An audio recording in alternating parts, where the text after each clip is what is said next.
तैयार है, जवाब तो देना होगा। Bureau report, news 18 Madhya Pradesh.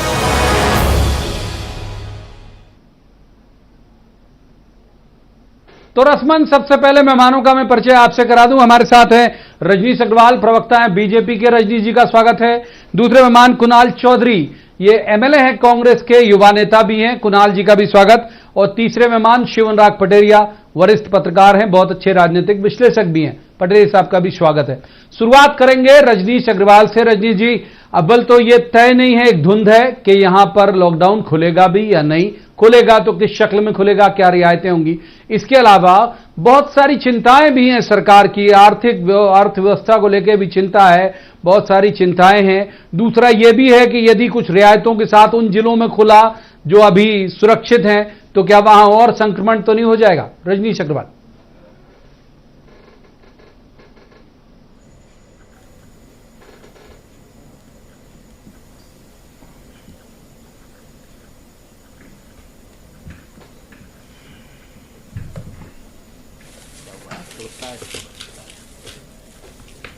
शायद कुछ तकनीकी दिक्कत है, रजनीश जी तक मेरी आवाज पहुंच नहीं पा रही है शायद। हेलो, कुछ तकनीकी दिक्कत है शायद रजनीश अग्रवाल के साथ। हम एक बार रुक कर लेते हैं कुणाल चौधरी जी का। कुणाल जी,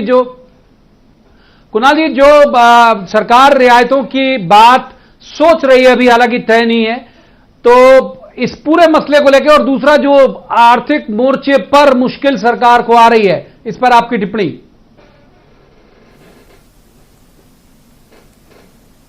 कि जिस प्रकार से एक महामारी विश्व के अंदर आई और कहीं ना कहीं एक आर्थिक मोर्चे के साथ जिस प्रकार की स्थितियां हैं, और मध्य प्रदेश के अंदर खास तौर पे हम लोगों को एहतियात रखना पड़ेगा, क्योंकि इंदौर की जो स्थिति है, भोपाल की जो स्थिति है, और जिस प्रकार से स्कैटर्ड उसके अंदर कहीं ना कहीं कोरोना वायरस फैला है, और हम जब टेस्टिंग में कम है, उसके बावजूद जिस तादाद में कोरोना के पेशेंट मध्य प्रदेश में निकले, एक मध्य प्रदेश के लिए चिंता का विषय है। साथ ही आर्थिक मोर्चे पे भी एक बड़ा चिंता का, क्योंकि कहीं ना कहीं पूरी आर्थिक नीति पर मध्य प्रदेश के साथ इसके साथ एक खूबसूरती भी है कि मध्य प्रदेश का मूल रूप से कृषि के ऊपर हमारा आर्थिक जीडीपी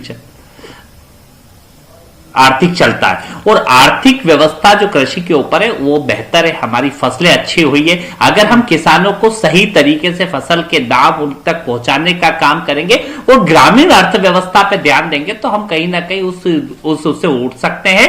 क्योंकि आज जो स्थिति है उसके माध्यम से तो कहीं ना कहीं आर्थिक रूप से बड़ी चुनौतियां हैं, बड़ी स्थितियां हैं, बड़ी परिस्थितियां हैं, जिनको हमें ध्यान रखते हुए इस मध्य प्रदेश को आगे बढ़ाना पड़ेगा।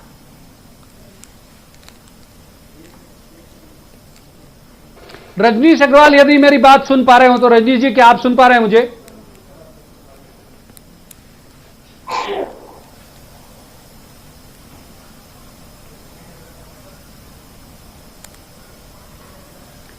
संभवतः फिर कुछ दिक्कत है। हम शिवनराग पटेरिया साहब का रुख कर लेते हैं। पटेरिया साहब, ये आप बहुत बेहतर तरीके से सूबे के हालात से वाकिफ हैं, कितनी सारी मुश्किलें जो हैं वो सामने खड़ी हुई हैं। इंदौर और भोपाल और उज्जैन एक तरह के बेकाबू होते दिख रहे हैं, अभी तक राहत भरी खबरें वहां से नहीं आ रही हैं। क्या कदम सरकार को आपको लगता है उठाना चाहिए, और कितनी बड़ी बड़ी चुनौतियां अभी उनके सामने हैं? शिवनराग पटेरिया साहब।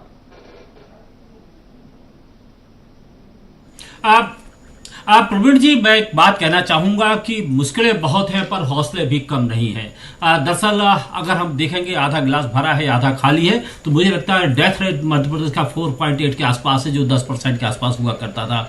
रिकवरी का रेट भी प्रॉपर है, लगभग प्लाज्मा थेरेपी पे हम काम करने चालू कर दें, तो मुझे लगता है इस विपदा के संकट के वक्त में मुझे लगता है सरकार जो काम कर रही है उसको हमें एड ऑन करने की कोशिश करना चाहिए। क्योंकि ये सरकार अभी कुल मिला के 1 महीने की सरकार है, और जिन हालातों में सरकार ने कामकाज संभाला था वो हालात आपको बहुत बेहतर अच्छी तरह से मालूम है। अगर हम चाहें तो इसकी 100 गलतियां 100 कमियां दिखा सकते हैं, लेकिन मुझे लगता है कि मुझे लगता है पोस्ट कोरोना के वक्त हम बात करेंगे सरकार को क्या करना चाहिए था, क्या नहीं करना चाहिए था। मुझे लगता है कुल मिलाकर जितने सीमित संसाधन है हमारे यहाँ पर, टेस्टिंग बहुत कम है। 23 मार्च को जब शिवराज जी जब मुख्यमंत्री बने थे, तब मध्य प्रदेश में टेस्टिंग की एक भी फैसिलिटी ठीक ठाक तरीके से काम नहीं कर रही थी। लेकिन आज मुझे लगता है कि 1 दर्जन से ज़्यादा लैब्स में काम चालू हो गया है। तो कुल मिला के मुझे लगता है हालात खराब हैं, निश्चित तौर पर खराब हैं, और बेहतर हो सकते थे, निश्चित तौर पर और बेहतर हो सकते थे।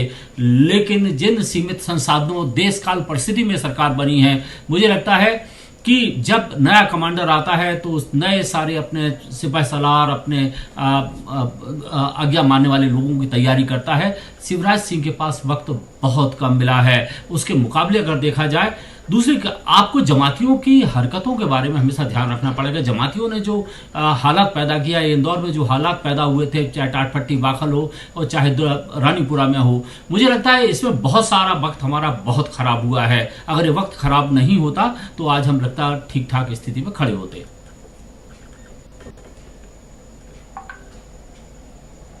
इससे सहमत हूं पटेल साहब की बात से। केवल इंदौर नहीं बल्कि वो जो